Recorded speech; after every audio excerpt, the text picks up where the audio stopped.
पिछले वीडियो में हमने पढ़ी थी स्वर संधि। आज हम पढ़ेंगे व्यंजन संधि या उसको हल संधि भी बोलते हैं और व्यंजन संधि के भेद। तो हम पढ़ते हैं व्यंजन संधि। किसी भी व्यंजन के बाद स्वर या व्यंजन आने पर जो परिवर्तन होता है उसे व्यंजन संधि कहते हैं। जैसे वाक जमा दानम तो बन गया हमारा वाक्दानम। तो इसका पहला नियम है सचुत्वम। इसमें सा और ता वर्ग के साथ, सा और ता के साथ यदि श च वर्ग का कोई वर्ण हो तो सा को श और ता को ता वर्ग को च वर्ग हो जाता है। जैसे कि मनस शांति, तो इस सा का यहाँ पर तालव्य सा बन जाएगा मनस शांति। इसी तरह से रामस सेते तो बन जाएगा रामस शेते। अगला है सत जमा चित तो बन जाएगा सच्चित। इसी तरह से होता है सत जमा जनहा सज्जनहा। तो ये इस तरह से हमारा ता को चा में बदल गया, यहाँ पे ता को जा में बदल गया और यहाँ पे सा को तालव्य श में बदल गया और यहाँ पर भी इसी तरह तालव्य श में बदल गया। अगला नियम है हमारा षटत्व। यदि सा या ता वर्ग के पहले या पीछे, पहले आए चाहे बाद में आए, या टा वर्ग हो तो शा आए या फिर टा वर्ग आए तो सा को श हो जाएगा और ता को क्रमशः टा वर्ग हो जाएगा। जैसे कि देवस टिकते तो ये वाला सा बदल जाएगा शा मूर्धन्य में, देवस टिकते। इसी तरह तत् जमा टीका तट्टिका, ता का बन गया टा और टा लग गया इसके नीचे, ये तट्टिका हो गया। इसी तरह से ईश जमा ता तो ये इष्टः। अगला है हमारा चरत्व। इसमें क्या होगा, यदि किसी वर्ग के तीसरे या चौथे वर्ण से परे वर्ग का पहला या दूसरा या श श श में से कोई भी वर्ण हो तो तीसरे तथा चौथे वर्ण को उसी वर्ग का, जिस वर्ग का वो वर्ण है उसी वर्ग का पहला वर्ण हो जाएगा। ठीक है, जैसे उदाहरण में देखें ककुम, ककुम जमा शु तो ये माँ जो है अपने ही वर्ग में पहले अक्षर में आ जाएगा तो यहाँ पे हो जाएगा ककुप्सु, ककुप्सु, माँ बदल गया पा में। इसी तरह से है विपद जमा सु तो ता बदल जाएगा हमारा, दा बदल जाएगा हमारा ता में, ता पहला अक्षर है तो हो जाएगा विपत्सु। तो चौथा नियम है हमारा जसत्व। इसमें क्या है कि यदि पदांत यानी कि पद के अंतिम अक्षर में वर्गों का पहला वर्ण है, यानी कि का चा टा ता पा, इनमें से कोई भी आ जाए तो, और उसके बाद कोई स्वर वर्ण आ जाए, तीसरे चौथे वर्ण आ जाए, स्वर वर्ण आए या तीसरे चौथे वर्ण आए, या फिर या रा ला वा, इनमें से कोई वर्ण आ जाए तो जो पहला वर्ण है अपने ही वर्ग के तीसरे वर्ण में बदल जाता है। जैसे कि दिक जमा गजह, दिक जमा गजह तो का के बाद गा यानी कि तीसरा वर्ण आया है तो का बदलेगा गा में तो ये हो जाएगा दिग्गजह। इसके बाद है सत जमा वाणी, अब ता पहला है उसके बाद वा आया है तो ये बन जाएगा सदवाणी। इसी तरह से ऋक जमा वेद तो का और वा तो का बदला गा में, ये बन गया ऋग्वेद। वाक जमा ईशः वागीशः। इस तरह से पहला वर्ण और उसके बाद कोई भी स्वर आ जाए या रा ला वा आ जाए या कोई वर्गों के तीसरे चौथे वर्ण आ जाए तो ये पहला वर्ण अपने वर्ग के तीसरे वर्ण में बदल जाता है। लेकिन ध्यान देने योग्य बात यह है कि त के बाद यदि ला आ जाए, ऊपर नियम में वो कह रहा है कि स्वर वर्ण आ जाए या रा लावा आ जाए, तीसरे चौथे वर्ण आ जाए, तो पहला वर्ण अपने वर्ग के तीसरे वर्ण में बदल रहा है। लेकिन यहाँ पर इसको अपवाद समझ लो या इसका दूसरा नियम समझ लो, ता के बाद यदि ला आता है, ता के बाद ला आता है तो ता को दा नहीं होता, यानी कि ता अपने वर्ग के तीसरे अक्षर में नहीं बदलता। जैसे कि उदाहरण है तत् जमा लीनहा, तल्लीनहा। इसके बाकी उदाहरण आपकी पाठ्य पुस्तक में भी होंगे, आप उनमें से कर सकते हैं।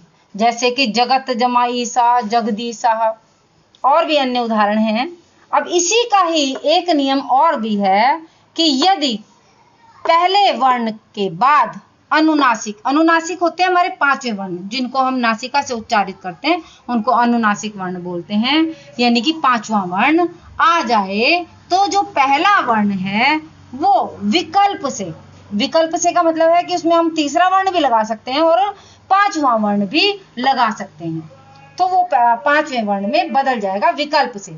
जैसे जगत जमा नाथा, जगन्नाथा भी हो सकता है और जगदनाथा भी हो सकता है, दोनों ही सही हैं। इसी तरह षट जमा मुखः, षण्मुखः।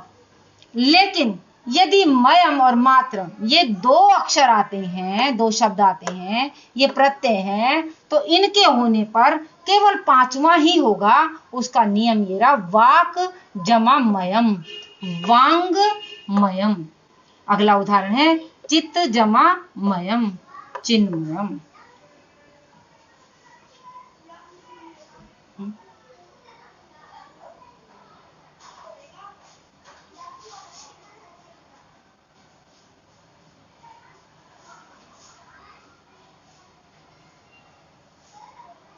नियम है हमारा अनुस्वार। पदांत माँ के बाद, पदांत मतलब पद के अंत में, शब्द का जो अंतिम अक्षर है वो माँ के बाद कोई भी व्यंजन आ जाए, माँ के पश्चात कोई भी व्यंजन हो तो माँ को अनुस्वार हो जाता है। जैसे कि ग्रामम गच्छति, अब ग्रामम में माँ का बन गया अनुस्वार और गच्छति। इसी तरह से सत्यम वद, सत्यम में माँ का अनुस्वार हो गया और वद।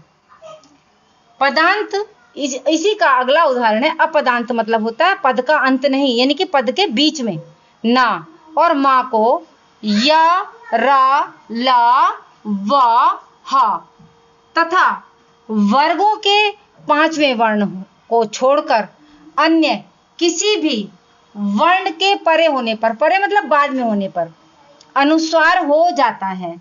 जैसे कि आक्रम शयते, तो आक्रम के माँ का अनुसार बन गया आक्रंश्यते। इसी तरह मनान जमा सी, मनांसी। अब इसी में ही एक और नियम है जिसको हम परस वर्ण संधि भी बोलते हैं। माँ के बाद कोई भी स्पर्श व्यंजन आए तो माँ उसी वर्ग के पांचवें वर्ण में, उसी जो जिस वर्ग का वो अक्षर है उसी वर्ग के पांचवें वर्ण में बदल जाता है। जैसे कि अहम जमा कारः, अब अहम माँ के बाद का आया है तो ये जो माँ है का के पांचवें अक्षर में बदल जाएगा, यानी कि अहंकारः। और इसको हम इस तरीके से भी लिख सकते हैं, दोनों ही सही हैं। इसको परस वर्ण कहा जाता है, इसलिए ये माँ इसके पांचवें में बदल जाता है। अगला नियम है हमारा, यदि किसी ह्रस्व स्वर के बाद छ आए तो चा का आगम हो जाता है, यानी कि चा कुछ नहीं, आके चुपचाप बैठ जाता है। जैसे कि अनु जमा छेदा, अनुच्छेदा, कोई काटना छाटना कुछ नहीं है, चा चुपचाप आएगा और इन दोनों के बीच में बैठ जाएगा। वृक्ष जमा छाया, वृक्ष छाया। अब हमारा अगला नियम आता है रा। रा के बाद यदि फिर से रा आ जाए तो जो पहला रा होगा, रा के बाद यदि फिर से रा आ रहा है तो पहला वाला रा का लोप हो जाएगा, यानी कि वो रा हट जाएगा। और उससे पहले यदि ह्रस्व स्वर है तो वो ह्रस्व स्वर दीर्घ हो जाता है।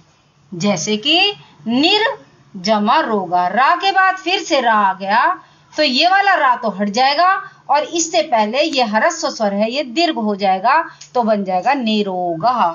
इसी तरह निर जमा रजः, नीरजः। अगला नियम है हमारा पदांत गौणान से पहले यदि ह्रस्व स्वर और आगे भी कोई स्वर आ जाए, यदि पहले भी ह्रस्व स्वर है और बाद में कोई भी स्वर आ जाए तो गणन को द्वित्व, द्वित्व मतलब डबल हो जाता है। जैसे कि सुगणेशः, सुगणेशः। इसी तरह से गच्छन जमा एव तो गच्छनेव, ना डबल हो गया, यहाँ पे अना डबल हो गया था। और इसी तरह से तस्मिन जमा एव तो यहाँ पर ना का डबल हो गया, तस्मिन्नेव। तो यहाँ पर हमारी ये व्यंजन संधि भी पूर्ण हुई। अब हम इस वीडियो को यहीं पर विराम दे रहे हैं और अगले वीडियो में हम आपको विसर्ग संधि का समझाएंगे। हमारी व्यंजन संधि, इस वीडियो को हमने यहीं पर विराम दिया है और अगले वीडियो में आपको विसर्ग संधि समझाएंगे। हमने इसमें व्यंजन संधि के सभी नियम आपको समझा दिए हैं। आपके पाठ्यक्रम में जितने नियम होंगे आप उनको अच्छी तरह से वीडियो को स्लो में चला करके समझ सकते हैं। आप अभी तक अगर आपने हमारे इस चैनल को सब्सक्राइब नहीं किया तो कृपया इस चैनल को सब्सक्राइब कीजिए और अपने दोस्तों में शेयर भी कीजिए। धन्यवाद।